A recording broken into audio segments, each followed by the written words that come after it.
Vanakkam, I'm Krishna Mackenzie. Did you know that you can make a change to the environment, to your health, to well-being in general, simply by making conscious choices about what you eat?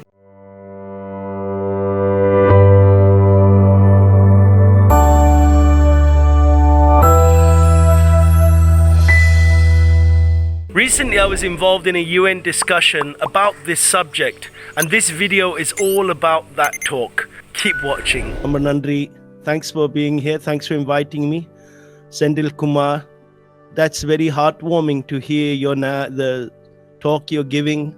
That is the narrative that we're talking about, switching over to nutritional value of crops rather than economic value of crops. And looking at the soil, you hit actually all the points that need to be talked about.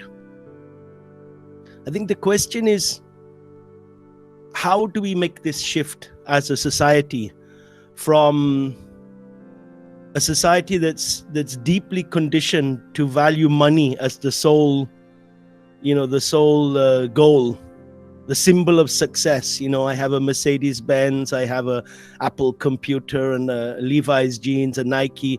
All of that makes me into something. But the little old lady in the village who knows how to use a Moratakan, who knows how to make the tea with the Sangapu, the butterfly pea, who knows how to prepare the ragi and how to store these seeds, that is our true cultural heritage. That is the knowledge that allows for a civilization to emerge. And if we look at every civilization on this planet, whether it's in Peru, in Russia, Japan, in India, and in India we're talking about many diverse cultures that have emerged, each one of them have their roots in this knowledge.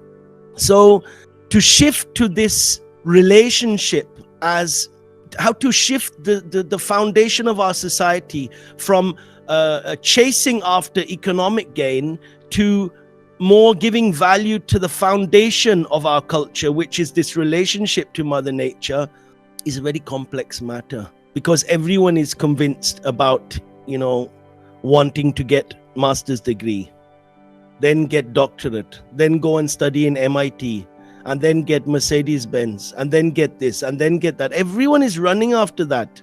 But what's the use? When there's no water left in Chennai, in Delhi you can't breathe, in metropolises there's no space, but also, the diabetes epidemic, high blood pressure, there's so many crises in our society on every level: ecological, climate change, nutritional, medicinal, education. There is a collapse. We are in collapse. And the only way to address that collapse is to move back to the foundation of our society from where it's collapsing. And that's our relationship with Mother Nature. And I think the best possible thing we can do to address that is to start eating local foods. Because eating local plants obviously means less irrigation, no tractors, no machinery, a reduced carbon footprint. It has all of that effects. It also means a healthy society. But most importantly, it means a cultural identity. Those things, the joy of those things have to be rediscovered because they've been forgotten. Now everyone wants burger, McDonald's, Chicken 65, Coca-Cola, Lay's crisp, Maggi noodles. That's the culture, how it's been eroded. Now imagine you have 15, 16-year-old kids and they're grown up eating that. Then the memory of Moratakan is gone. There will be a cultural genocide. It's happening now.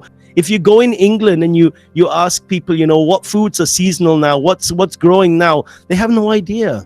You look at that and you think, well, it's quite possible, it's quite feasible that this is a society that's lost its relationship with Mother Nature and it doesn't know where its food comes from.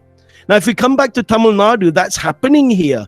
But if you ask most people about moringa kere, drumstick spinach, or banana flower, banana stem, still there's a knowledge about that. And I think that is very fundamental in this subject of looking at nutrition. A healthy nutrition that doesn't have a carbon footprint, that has high medicinal and nutritional value, that is really a knowledge, it's a heritage of knowing where our food comes from, that is very much our cultural identity. And cultural identity in that sense creates an adhesive in a society. So if you think about it, we have concepts, ideas, opinions, beliefs, so many things we think in this and that, but none of those have any intrinsic reality to them. You like this musician, I like that one. You like Sai Baba, I like Sri Aurobindo. You like that political party, I like. It's just a matter of electrons in your mind. But the value nutritionally of that banana flour is equal to you and me. So therefore, it's a unifying factor. And when we start to see that and you go, well, hang on, it's only about 50 years or 30 years, 40 years since people have started to forget this. It's not so difficult for us to get that back. But it means us as individuals starting to eat that food. And I think that that's the message today.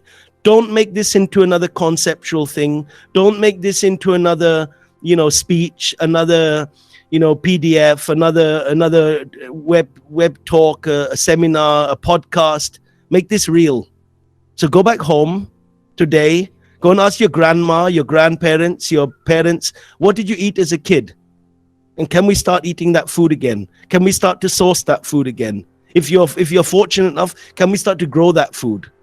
Can we have it on our balcony? Do we have any land? How can we start to retrace our steps on a road back to nature? Because this is at the bottom of a renaissance of well-being in any society.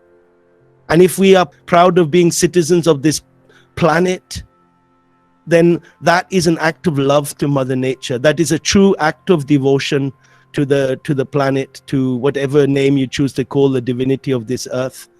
And that's the message that I can bring to this meeting today. For more information about the event and upcoming UN Summit, follow the links in the description below. Thank you for watching and please subscribe on your way out.